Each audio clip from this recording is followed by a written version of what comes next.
Hai,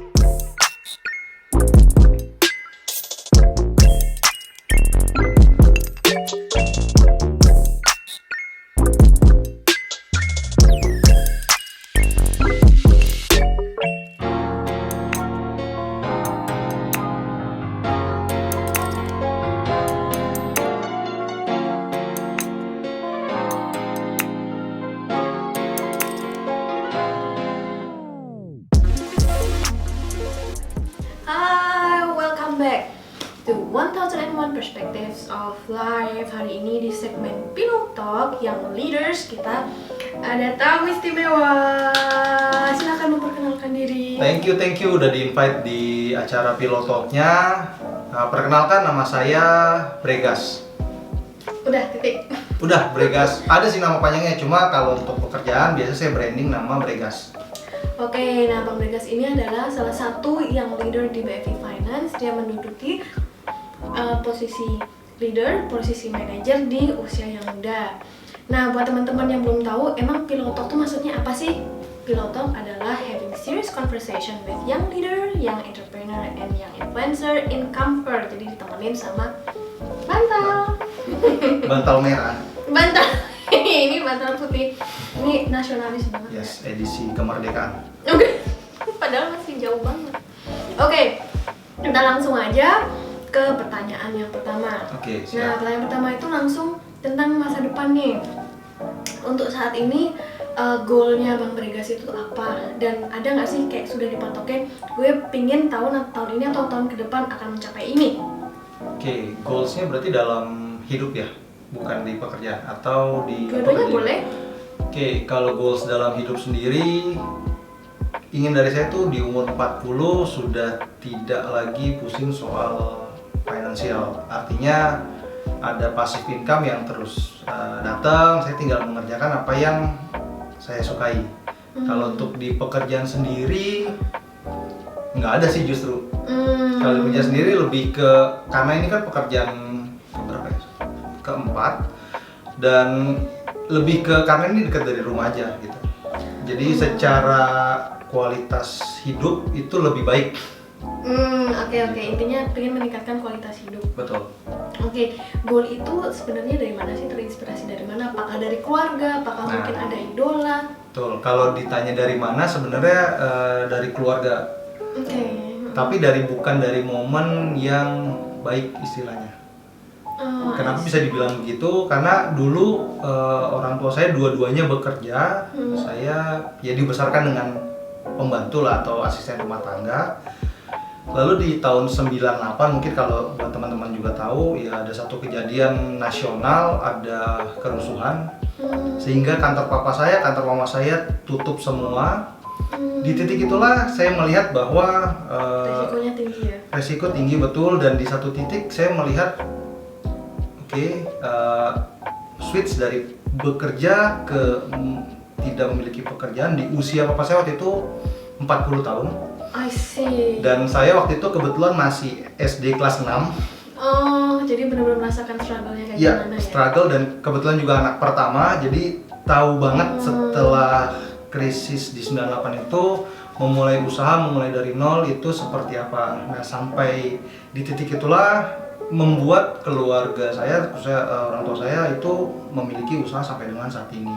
Oh, I see. Jadi di titik poin ini, makanya kalau banyak teman-teman mungkin di usia yang seumuran dulu pada saat awal bekerja berlomba-lomba ngejar karir, duit. Nah, saya sebisa mungkin juga sama, tetapi goalsnya beda. Goalsnya lebih ke pengen supaya nanti semisal umur saya di 40 dan ada kondisi eksternal, ada kondisi eksternal di umur 40 nyari kerja, honestly susah waktu itu. Papa saya ngerti banget, makanya mau nggak mau usaha. Ya udah, kondisi itu yang memaksa. Kayaknya memang saya harus prepare finance itu sedini mungkin, atau mempersiapkan ya itu buat diri saya sendiri dan buat keluarga. Betul. Oke, berarti kira-kira langkah-langkahnya besok akan membuat KPK atau misalnya membuat usaha sendiri, jualan atau ada? Kalau usaha, mungkin kalau boleh sharing ya. Jadi kelas 6 SD tuh pada saat yang dari 98, pekerjaan pertama saya membantu orang tua adalah ngupas bawang.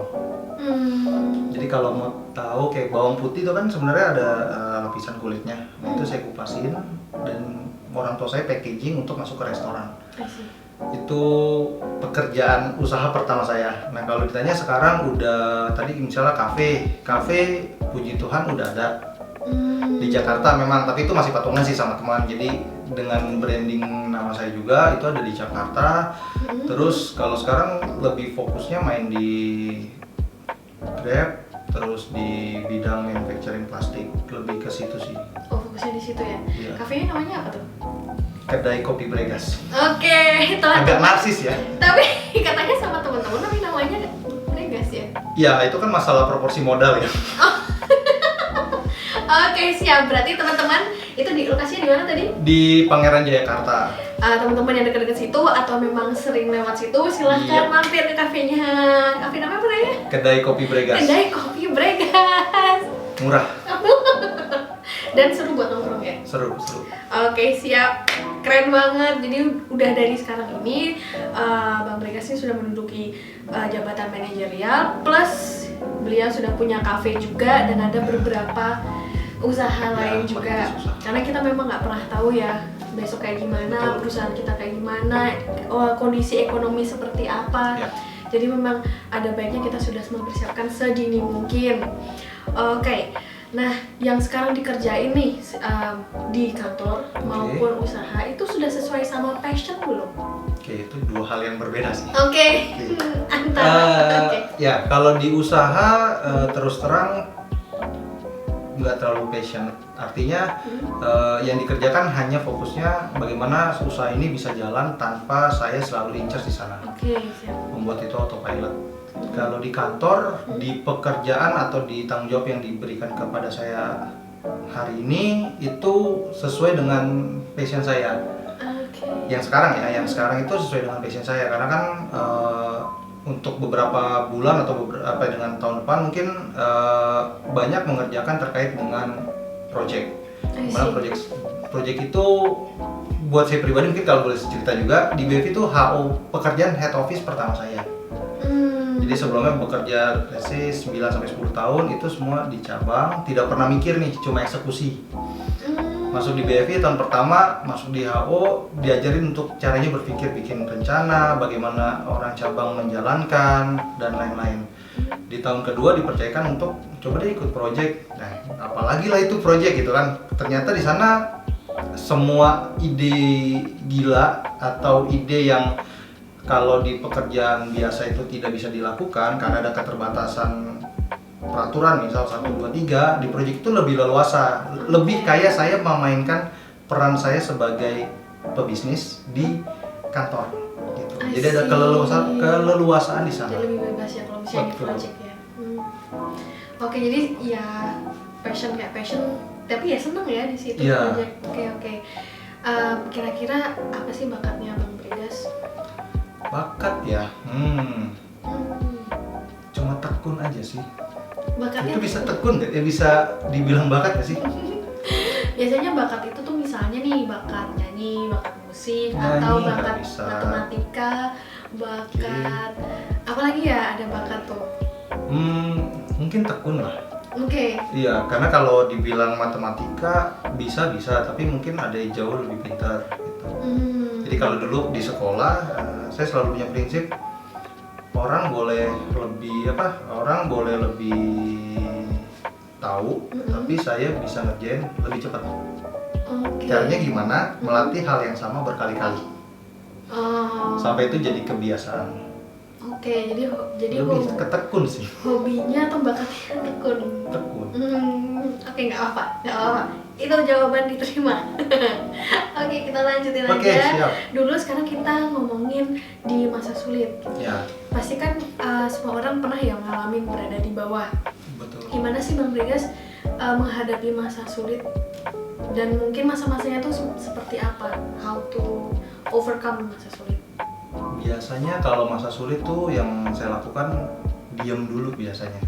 Oke. Menyendiri lah istilahnya, menyendiri mungkin sekitar beberapa hari untuk mengkoreksi sebenarnya kejadian yang saya alami itu atau di titik terendah ini disebabkan oleh apa sih gitu. karena biasanya ketika di titik terendah itu sangat mudah menyalahkan orang lain atau menyalahkan situasi, tapi koreksi dirinya nomor ketiga atau nomor keempat gitu. Nah itu yang coba di apa namanya saya lakukan terus gitu. Kenapa? Karena ini tadi kalau balik ke cerita tadi di kondisi 98 saya melihat papa saya juga seperti itu. Artinya ketika resesi ekonomi muncul, kantor tutup, dia cuma menyalahkan keadaan dalam konteks umur udah 40 nyari pekerjaan sulit, bla bla bla. Kenapa sih kayak gitu? Ya, padahal ketika ide mulai bisnis yuk itu ketika papa saya di bulan ketiga. Jadi bayangkan selama 3 bulan itu. 98 kan bulan Mei, let's say 3 bulan setelah itu papa baru bisa berpikir dengan tenang. Oke, dengan uang yang tersisa kita mulai bisnis yang baru. Nah, belum menyadarinya sih pada saat itu sebagai suatu pola yang harus saya lakukan. Tapi ketika personal mengalami kondisi yang sama, saya ingat, oke, papa saya waktu itu seperti apa. Nah, itu yang saya coba terapkan. Oke, jadi di saat posisi yang susah, posisi terjepit, kita tuh harus tenang dulu. Calm down dulu. Oke, calm down dulu, jangan panik. Kira-kira apa yang bisa dilakukan dalam situasi ini, gitu ya. Karena kalau misalnya nggak kalem kan, ya panik, ya sama aja kita nggak bisa kasih solusi ya. Dan pikiran biasanya kan kalau dalam keadaan panik itu Crowded ya. Biasanya jawabannya bukan nggak benar ya, tapi lebih nggak tepat lah. Nggak tepat menyelesaikan masalah. Gimana tuh caranya bisa calm down? Maksudnya kan kita di kantor pun sering menghadapi lu kasih data ini ya cepat, atau siapa dari cabang minta apa, telepon tiba-tiba mereka berharap mendapatkan sesuatu yang kita sendiri mungkin pada saat itu belum bisa kasih. Nah, untuk menghadapi itu gimana caranya biar kita bisa calm down? Sebenarnya tuh di dalam sini tuh apa sih yang di pikiran ya ketika menghadapi kondisi tadi ya situasi yang crowded? Biasanya saya selalu punya headset di meja kerja. Jadi kalau lihat meja kerja mungkin kan paling sederhana kita setting meja kerja sesuai dengan selera kita lah ya. Saya biasanya settingnya yang membuat saya nyaman, dan satu yang pasti itu ada headset di sana buat kayak dengar musik. Dan kalau mungkin boleh diperhati juga dan boleh dilihat itu, misalnya saya selalu datang lebih pagi dibanding teman-teman yang lain. Betul. Kenapa? Bukannya ya satu rumah dekat. Kalau dia bilang bapak main rumahnya dekat gitu. Iya memang rumah saya dekat 15 menit ke kantor. Tapi pagi itu saya biasa luangin waktu 10 sampai dengan 15 menit untuk ya kalau buat saya kayak misalnya saat teduh atau berdiam diri lah sejenak di pagi hari. Duduk dulu diam, terus habis itu baru coba listing pekerjaan hari ini apa aja. Jadi ketika ada tambahan pekerjaan itu tidak mempengaruhi mood atau emosi. Biasanya kan mood emosi terpengaruh karena kerjanya banyak. Pagi belum tahu nih listing punya 10. Misalnya analogi gampangnya saya pagi udah tahu 10. Jadi ketika ada tambahan 2, oh ya tugas saya jadi 12. Tapi ketika pagi kita tidak list 10, anggapannya kayaknya kerjaan gue cuma 3 deh. Ternyata kan realnya harusnya ada 10 yang kita tidak list. Nah itu yang jadi persoalan kalau saya lihat beberapa orang, atau dulu saya juga seperti itu, merasa kerjanya kayaknya nggak kurang-kurang deh gitu, atau lalu nambah gitu.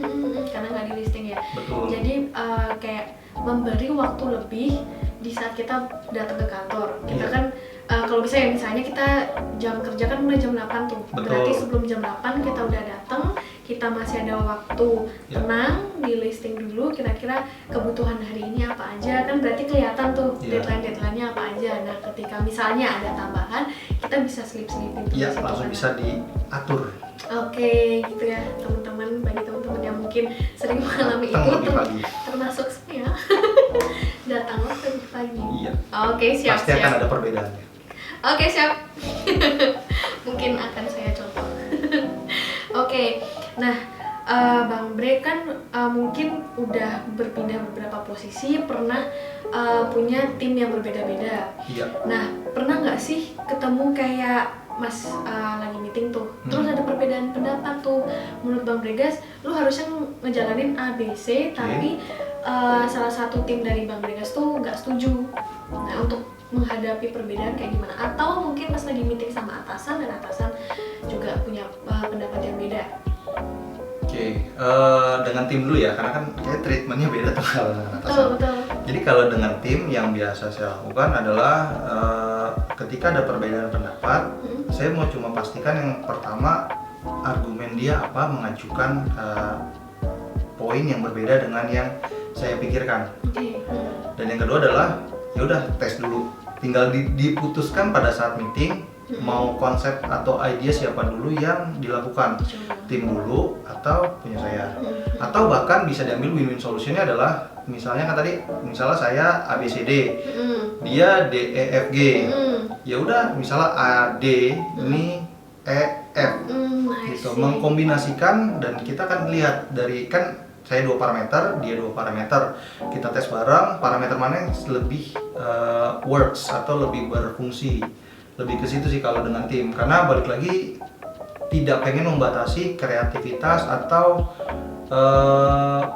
ya kalau bahasanya mungkin critical thinking dari tim gitu. Ketika harus ngejar 1, 2, 3, pernah di posisi punya bos kayak gitu juga soalnya 1, 2, 3, 4, Pak sebegini ini nggak boleh, itu kesel. Iya, karena kita yang ngejalanin. Kesel, betul, kita yang ngejalanin. Akhirnya mungkin maksud atasan itu dia punya view seperti ini. Ketika kita tidak setuju di awal, menjalankannya tidak dengan sukacita atau dengan senang hati, akhirnya nggak maksimal. Yang rugi siapa? Ya dua-duanya. Tim semuanya. Yes. Oke. Tim. Jadi itu yang coba saya ambil kalau dengan tim. Tim ya. Oke, kalau dengan atasan. Kalau dengan atasan, biasanya nih ya, ini boleh dicontoh, boleh enggak. Kita perhatikan dulu tipe atasannya. Yang pertama, kalau atasannya itu tipikal yang open, contoh yang kayak tadi saya lakukan ke tim. Ya udah, konteksnya juga sama. Saya akan menyampaikan argumen saya akan minta pendapat dari atasan saya seperti apa. Kita ketemu di tengah. Cek win-win solution. Yes. Oke, kalau yang tipe atasannya seperti yang tadi, 1, 2, 3, 4 harus dilakukan. Sedangkan saya punyanya 4, 5, 6. Tetap saya lakukan 1, 2, 3, 4 seperti atasan. Tetapi di tengah-tengah eksekusi poin 5, 6 saya selipkan biasa. Mungkin buat kalau atasan saya dulu yang pernah nonton pasti suka bilangnya Bregas ini suka nyelipin di tengah pekerjaan gitu. Jadi saya juga pengen lihat gini, jangan sampai kita menentang atasan dan tidak menjalankannya. Saya tetap menjalankan, tapi poin yang saya yakini ini sebagai good point, saya coba di tengah. Intinya sama kayak yang pertama sih, kita dapat win-win. Cuma kan ada tipe atasan yang nggak bisa win-win di depan nih. Yang saya lakukan adalah, ya udah jalan punya bapak atau punya ibu, di tengah jalan saya akan selipin poin saya. Sehingga ada summary, ya Pak, Bu, kemarin memang 4, saya coba tambahin ke 5 dan ini works loh gitu. Mengasih point of view yang beda. Oke, yang penting kelihatan bahwa ini working loh. Iya. Gitu. Tapi yang perintah yang 1, 2, 3 itu tetap 1, 2, 3, 4 dari atasan yang pertama itu tetap dijalankan. Oke. Julukan saya memang itu, suka nyelipin di tengah instruksi. Solutif sih sebenarnya. Oke. Ini kan tadi sebenarnya udah diceritain sih, karena dulu itu pas masa resesi itu kan pasti terpuruk banget tuh. Betul. Setelah masa itu pernah nggak mengalami keterpurukan lagi pas udah kerja di BFI? Di BFI ya? Di BFI. Di BFI keterpurukan nggak pernah sih, tapi kalau secara apa ya bilangnya, bukan mental sih, lebih ke apa ya? Mungkin kondisi, mungkin situasinya mungkin saya ceritain gini. Pada saat itu tadi saya bilang di tahun kedua itu dipercayakan sebagai satu project buat sebagian orang di kantor. Kan tempat kerja saya jadi pindah tuh dari lantai 9 itu ke lantai 8. Dalam konteks project, kenapa? Karena di lantai 9 tidak ada tempat. Full. Nah, terus kan selama berbulan-bulan, sebulan, 2 bulan, si Bregas sih nggak pernah muncul di lantai 9, ya kan? Ketika ketemu lah misal di kantin, atau misal lagi di 8, atau kebetulan saya naik, ada semacam stigma, kayak Bregas dibuang deh, atau Bregas nih nggak cocok deh, makanya dia pindah gitu. Awal-awal bukan sempat terpuruk ya, tapi lebih sempat down dalam konteks, bener nggak sih sebenarnya saya ngerjain project ini. Oke. Konteksnya project ya, bukan isi project ya, tapi konteks kerjaannya project. Jadi sebenarnya bingungnya itu antara Bang Bregas tuh dikasih tanggung jawab ini karena dianggap bagus di sini, atau sebenarnya iya dipisahkan. Dipisahkan. Ya, bahasanya gitu, Oke. dipisahkan. Terus tadi ditanya bagaimana cara overcoming-nya, ya dengan melakukan apa yang dipercayakan. Kan tadi image-nya balik lagi kan, oke, diem dulu nih. Oke, kenapa orang bisa berimage seperti itu? Bilang kan oke, image, tapi kan dia nggak ngerti apa yang saya lakukan di dalam sini, dan poin di project ini itu kan diminta deliver dari atasan. Akhirnya ya udah fokus aja dengan projectnya gitu. Jadi mencurahkan project itu, kalau bahasa saya kemarin memperlakukan project itu sebagai my baby business.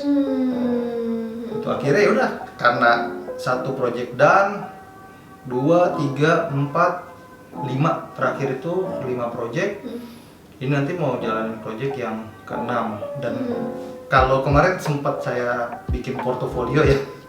Project 1, 2, 3, 4, 5. Secara pribadi value yang saya dapat itu bertambah. Secara untuk perusahaan bisa diterapkan di cabang meskipun tidak di deliver 100%, karena kan bagaimana cara mengeksekusinya. Oke, berarti sebenarnya tuh yang penting bodo amat sih ya. Itu kan daunnya kan karena omongan orang ya. Ya, di kantor kan soalnya gitu. Kalau di kantor kan pinter-pinter pilih teman, pinter pilih-pilih apa yang mau didengar. Orang kan kita nggak bisa melarang orang, nggak boleh dong ngomong gitu, gue gini, dan tidak perlu. Kadang kalau di kantor ini saya belajar tidak perlu menjelaskan atau mengklarifikasi atau ngasih statement pembelaan terhadap apa yang kita rasain. Kadang nggak penting, nggak berguna, maksudnya nggak berguna gitu. Yang penting kitanya lagi ngapain, dan kalau misalnya memang ini kita lagi salah satu hal yang mengembangkan perusahaan ini loh gitu. Maksudnya kan orang nggak tahu ya kita ngejalanin apa. Betul. Mereka taunya mungkin juga dari omongan orang lain, dari rentetan omongan lah. Jadi mereka nggak 100% tahu, ya nggak masalah. Kita nggak perlu terus habis itu ngumumin di sosial media lagi. Sosial media biasanya ketika itu sudah selesai. Ya teman-teman, jadi apapun yang terjadi, teman-teman nggak perlu peduli lah mereka ngomongin yang negatif atau gimana pun. Yang penting yang kita kerjakan itu dan ya update progresnya selalu ke atasan supaya tidak masih komunikasi dengan atasan. Yeay, oke. Nah itu kan tadi kita ngomongin di masa sulit ya tadi. Nah sekarang sebagai leader nih Bang, pasti kan teman-teman yang nonton di sini kemungkinan pengen belajar nih gimana caranya kita kalau misalnya mau jadi leader. Nah, sebenarnya apa sih skill yang dibutuhin untuk bisa jadi leader? Perlu berapa poin? 100 kalau bisa. Oke, kalau buat saya untuk menjadi leader ya, satu harus bisa mendengar. Oke, mendengarkan siapa? Itu tim. Oke. Satu tim ya, karena kan biar gimana juga leader itu yang dibawa timnya. Oke. Terus yang kedua disiplin. I see. Disiplin. Yang ketiga konsisten. Konsisten. Gimana tuh konsisten? Tapi panjang penjelasan konsisten. Oke. Contoh paling gampang ya.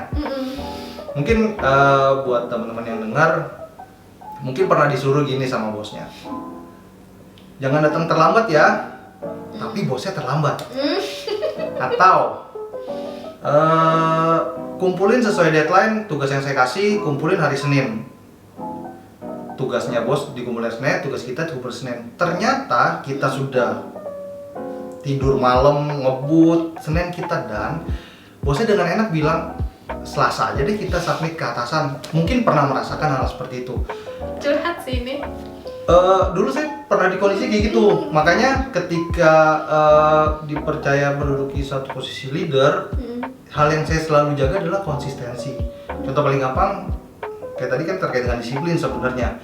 Datang pagi, terus kalau misalnya sama tim punya kesepakatan deadline ditepati. Terus kayak misalnya kayak tadi ada ruang komunikasi dengan tim. Itu kan bicara konsistensi. Konsisten nggak nih kita ngasih ruang ke tim, atau cuma ya di konteks yang bikin bikin nama kita bagus aja secara pekerjaan. Kan ada juga tuh yang kayak gitu. Nah, itu yang saya coba hindari. Gitu. Jadi mungkin lebih ke bagaimana cara mendengar, bagaimana kita disiplin, baik itu pekerjaan atau apapun, dan lakukan itu secara konsisten. Konsisten, jadi 3 hal itu yang penting ya. Ya untuk jadi Dan berat sih konsisten sebenarnya. Berarti Bang Brega sendiri ya, maksudnya untuk menjadi konsisten itu masih harus diusahakan ya? Iya, masih terus melatih lah.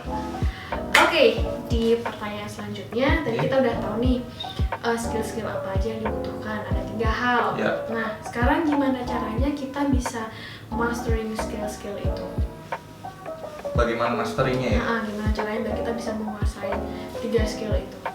Ya terus dilatih dengan ketemu berbagai macam orang, memiliki banyak tipikal tim, itu melatih tadi cara mendengar, karena kan ngedengerin orang yang suka ngomong itu beda, ngedengerin orang yang jarang ngomong itu beda. Jadi berarti harus banyak ketemu sama orang ya, ngelatih itu ya? Iya, ngelatih cara mendengar kan, karena mungkin materi yang disampaikan sama, tapi cara pembawaannya itu membuat cara mendengarkan kita juga jadi beda. Oke. Itu kan tadi komunikasi, karena menurut Ajeng sendiri komunikasi itu penting banget, karena nggak semua leader itu punya kemampuan itu, kayak cuma satu arah aja gitu. Makanya kan kalau menurut Ajeng sebagai leader penting banget bisa mendengarkan, nggak cuma ngomong aja. Oke, terus yang kedua itu terkait dengan disiplin. Gimana cara biar kita bisa disiplin?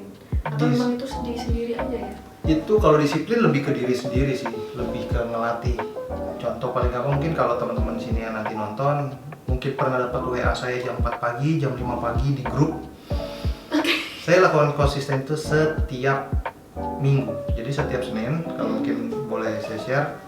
Jadi ketika megang tim di cabang, setiap Senin atau hampir di setiap hari saya kalau ngasih instruksi di grup itu jam 4 pagi atau jam 5 pagi. Kenapa? Karena saya bangun itu jam segitu.